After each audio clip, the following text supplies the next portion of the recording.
Hi friends, 400 సంవత్సరాల నుంచి ఒక మందిరం మంచులో కప్పబడి ఉంది. దాని మీద మంచుగడ్డలు ఎప్పుడూ పడుతూనే ఉండేవి.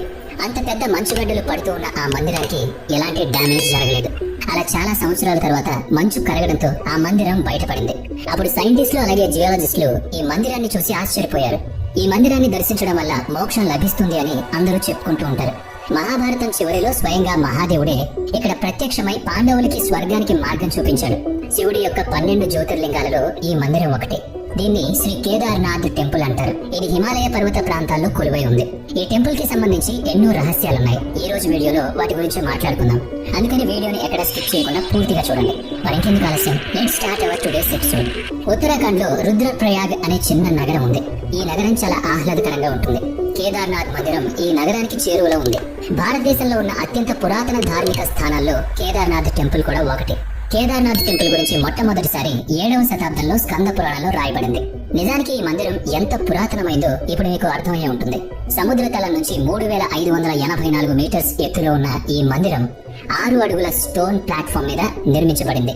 ఈ మందిర ఆవరణలో ఒక అందమైన నంది శిల్పం ఉంటుంది. నందికి ఎదురుగా మందిరం యొక్క ముఖ్య భాగం ఉంటుంది. ఈ ముఖ్య భాగంలో ఒక పెద్ద మండపం నిర్మించబడింది. ఈ మండపం మధ్యలో గర్భగుడి ఉంది. ఈ గర్భగుడిలో పిరమిడ్ షేప్ లో ఉన్న ఒక శివలింగం కొలువై ఉంది. ఇలాంటి శివలింగం ప్రపంచంలో ఇంకెక్కడా కూడా లేదు. మంచు పర్వత ప్రాంతాల్లో కొలువై ఉన్న ఈ మందిరం ఎన్నో రహస్యాలతో నిండి ఉంది. వెన్ శివాజీ హైడ్స్ హిమ్సెల్ఫ్, ఈ మందిరాన్ని పాండవులు నిర్మించారని చెప్పుకుంటారు. మహాభారత యుద్ధం తమ గురువులను సోదరులను వధించడం వల్ల పాండవులు చాలా బాధపడ్డారు. తమని తామే అపరాధులుగా భావించి రోధించారు. మహాభారత యుద్ధం తర్వాత పాండవులు చాలా సంవత్సరాల పాటు హస్తినాపురాన్ని పాలించారు. చాలా సమయం గడిచినప్పటికీ పాండవులకు మనశ్శాంతి లభించలేదు. దాంతో తమ మనోవేదనకి పరిష్కారం కోసం పాండవులు వేదవ్యాసుడి దగ్గరికి వెళ్లారు. తమ బాధను వేదవ్యాసుడితో చెప్పుకున్నారు. పాపాల నుంచి విముక్తి పొందడానికి మీరు శివుడి దగ్గరికి వెళ్ళాలి అని వేదవ్యాసుడు పాండవులతో చెప్పాడు. అప్పుడు పాండవులు అభిమన్యుడి పుత్రుడు అయిన పరీక్షిత్తుకి మొత్తం రాజ్యాన్ని అప్పగించి శివుడి దర్శనం కోసం ద్రౌపదితో పాటు కాశీకి ప్రయాణం కట్టారు. అయితే కాశీలో శివుడి దర్శనం జరగకపోవడం వల్ల పాండవులకు ఏం చేయాలో అర్థం కాలేదు. శివుడిని వెతుక్కుంటూ ఎక్కడికి వెళ్ళినా కూడా శివుడు అక్కడి నుంచి మాయమైపోయేవాడు. అలా చివరిగా ఉత్తరాఖండ్ లో గుప్త కాశీలో ప్రత్యక్షమయ్యాడు. పాండవులు శివుణ్ణి వెతుక్కుంటూ అక్కడికి కూడా వచ్చినప్పుడు వారి నుంచి తప్పించుకోవడానికి శివుడు నంది రూప ధారణ చేసి ఆవుల మందలో కలిసిపోయాడు. దాంతో పాండవులు చాలా సమయం వరకు శివుణ్ణి వెతుక్కుంటూ ఉన్నారు. చివరికి భీముడు నంది రూపంలో ఉన్న శివుణ్ణి గుర్తించాడు. పాండవులు తన వైపు రావడంతో నంది రూపంలో ఉన్న శివుడు భూలోకానికి వెళ్లిపోవడం మొదలుపెట్టాడు. శివుణ్ణి ఆపడానికి భీముడు నంది వీపు భాగాన్ని పట్టుకున్నాడు. దాంతో కేవలం ఆ భాగం మాత్రమే భూమిపై ఉండిపోయింది. ఆ భాగం పిరమిడ్ షేప్ లో ఉన్న శివలింగంలా ఉంటుంది. కేదార్నాథ్ టెంపుల్లో ఇదే శివలింగానికి పూజలు జరుగుతూ ఉంటాయి. పాండవులు కూడా ఇదే శివలింగానికి పూజలు చేయడం మొదలు పెట్టారు. పాండవుల భక్తి శ్రద్ధలు చూసి శివుడు ప్రత్యక్షమయ్యాడు. పాండవుల పాపాలను క్షమించి స్వర్గానికి మార్గం చూపించాడు. తర్వాత పాండవులు శివలింగం ఉన్న చోటున ఒక మందిరాన్ని నిర్మించారు. ఆ మందిరాన్నే కేదార్నాథ్ టెంపుల్ అని అంటాం. శివుడి నంది రూపం భూలోకానికి వెళ్ళినప్పుడు ముఖ భాగం రుద్రనాథ్లో, తల భాగం కల్పేశ్వర్లో, భుజ భాగం తుంగనాథ్లో మరియు నాభి మధ్య మహేశ్వర్లో కొలువైంది. అందుకే కేదార్నాథ్ తో పాటు ఈ 4 క్షేత్రాలను కలిపి పంచ కేదార్ అని అంటారు. కేదార్నాథ్ టెంపుల్ ఆరిజిన్ కి సంబంధించి ఎన్నో కథలున్నాయి. ఈ రోజు మనం చూస్తున్న మందిరాన్ని 8వ శతాబ్దంలో ఆది శంకరాచార్యులు నిర్మించారు అని చెప్పుకుంటారు. కానీ ఆర్కియలాజికల్ డిపార్ట్మెంట్ ఈ టెంపుల్ రాళ్ళని పరీక్షించినప్పుడు వీటి టైం లైన్ మహాభారత కాలంతో మ్యాచ్ అవుతుంది.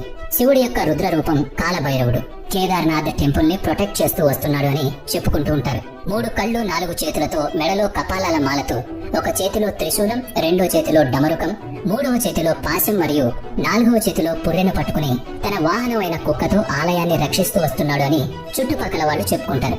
కేదార్నాథ్ మందిరం నుండి ఉత్తరం వైపు 500 మీటర్స్ దూరంలో బాబా భైరవనాథ్ టెంపుల్ ఉంటుంది. ఈ మందిరం ఒక ఓపెన్ ప్లేస్ లో కొలువై ఉంది.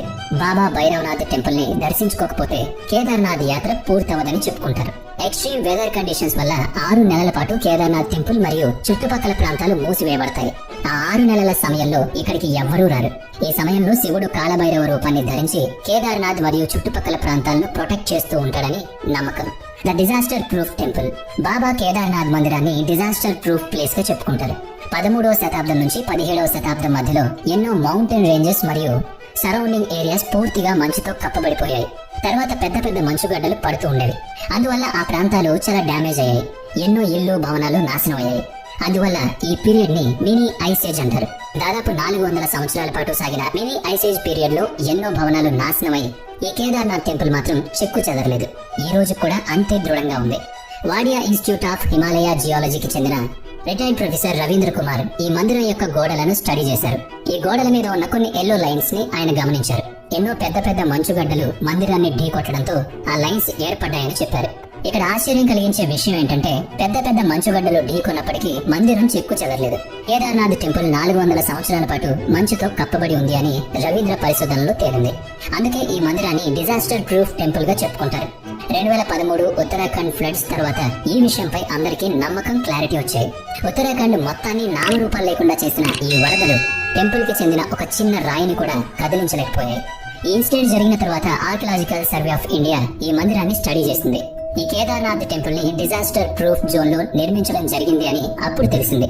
ఈ మందిరంలో ఉన్న రాళ్లను కనెక్ట్ చేయడానికి ఇంటర్లాకింగ్ టెక్నాలజీని యూజ్ చేశారు. ఈ టెక్నాలజీ ద్వారా మందిర గోడల్ని దృఢంగా కట్టారు. అందువల్ల ఎక్స్టర్నల్ ఫోర్స్ ఎంత ఎక్కువగా ఉన్నా గోడల్ని బ్రేక్ చేయలేదు. అయితే ఇక్కడ ఆశ్చర్యం కలిగించే విషయం ఏంటంటే ఎర్లీ 90s లో ఈ ఇంటర్లాకింగ్ టెక్నాలజీని డిస్కవర్ చేయడం జరిగింది. కానీ మన పూర్వీకులు మాత్రం ఎన్నో దశాబ్దాల ముందే ఈ టెక్నాలజీని ఉపయోగించేవాళ్ళు. అంటే మన పూర్వీకులు మనకంటే అడ్వాన్స్డ్ టెక్నాలజీని ఉపయోగించారా? ఎందుకంటే కేదార్నాథ్ టెంపుల్ అడ్వాన్స్డ్ టెక్నాలజీతోనే నిర్మించడం జరిగింది. కేదార్నాథ్ టెంపుల్ డిజాస్టర్ ప్రూఫ్ అవ్వడానికి గల కారణం ఒక రహస్యమైన మరియు విశాలమైన రాయి అని చెప్పుకుంటారు. The mysterious stone. జూన్ 16, 2013న ఉత్తరాఖండ్ లో వచ్చిన వరదలు మొత్తం నగరాన్ని ముంచేశాయి. కొండలపై నుంచి పెద్ద పెద్ద బండరాళ్లు కిందకి పడడం మొదలు పెట్టాయి. అందువల్ల పెద్ద పెద్ద బిల్డింగ్స్ మరియు హోటల్స్ అన్ని కూడా నేలమట్టం అయిపోయాయి. కానీ కేదార్నాథ్ టెంపుల్ మరియు లోపల దాక్కున్న ప్రజలు అందరూ ప్రమాదకరమైన వరదల నుంచి తప్పించుకున్నారు. ప్రాణాన్ని రక్షించుకోవడానికి చాలా మంది ప్రజలు కేదార్నాథ్ టెంపుల్ లోపలికి పరుగులు తీశారు. అదే సమయంలో ఒక పెద్ద బండరాయి టెంపుల్ వైపుకు వస్తూ ఉంది. దాన్ని చూసి మందిరంలో ఉన్న ప్రజలందరూ చాలా భయపడ్డారు. అయితే వేగంగా వస్తున్న ఆ రాయి మందిరానికి కొన్ని మీటర్ల దూరంలో ఆగిపోయింది. వేరే ఏదైనా రాయి టెంపుల్ వైపుకు వస్తూ ఉన్నప్పుడు ఈ రాయిని ఢీకొట్టి విరిగిపోవడం గాని లేదా దారి మార్చుకోవడం గాని జరుగుతూ ఉండేదట. ఈ దృశ్యాన్ని చూసి ప్రజలందరూ ఆశ్చర్యానికి లోనయ్యారు.